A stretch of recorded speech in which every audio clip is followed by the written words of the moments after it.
ফেসবুকের ট্রেন্ডিং ফটোগুলো আপনি কিভাবে খুব সহজে মোবাইল দিয়ে এডিটিং করবেন আজকে ফুল প্রসেস দেখাবো।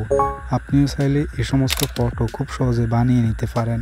ওকে, ফার্স্ট অফ অল আপনি চলে যাবেন আপনার মোবাইলের ক্রোম ব্রাউজারে এসে আপনি এখানটাতে সার্চ করবেন টেক লাইন, এই লেখাটি লিখে সার্চ করার পর একটু লোড নেবে, দেখেন চলে আসছে এই সাইটে প্রবেশ করবেন। ট্যাব দিয়ে প্রবেশ করলে এরকম একটা টেমপ্লেট দেখতে পাবেন, এই টেমপ্লেটে ট্যাপ দেবেন।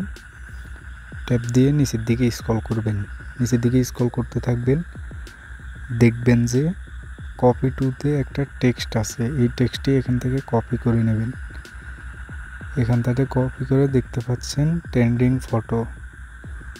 ফটোতে ট্যাপ দেবেন। ট্যাপ দেওয়ার পর আপনাকে সরাসরি নিয়ে যাবে জিমিনিতে নিয়ে আপনাকে এখান থেকে জিমিনিতে ফটো আপলোড করতে হবে। আপনি যে ফটো দিয়ে এডিট করতে চাচ্ছেন সেটি এখানে আপলোড করতে হবে। আপনি এখানটাতে ফটোতে আপলোড করে দেবেন। ফটো আপলোড করার পর যে টেক্সটটি কপি করছেন এখানে পেস্ট করে দেবেন।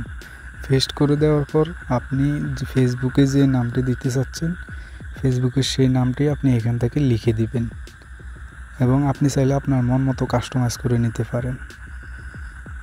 দেন সব কিছু ঠিকঠাক করার পর এখান থেকে তীর আইকনটিতে ট্যাপ দেবেন। জাস্ট একটু অপেক্ষা করেন, লোড নিচ্ছে, দেখতে পাচ্ছেন খুব সহজে ফেসবুকের ট্রেন্ডিং ফটো খুব সহজেই এডিটিং হয়ে গেছে। ভিডিও ভালো লাগলে লাইক কমেন্ট শেয়ার করতে ভুলবেন না।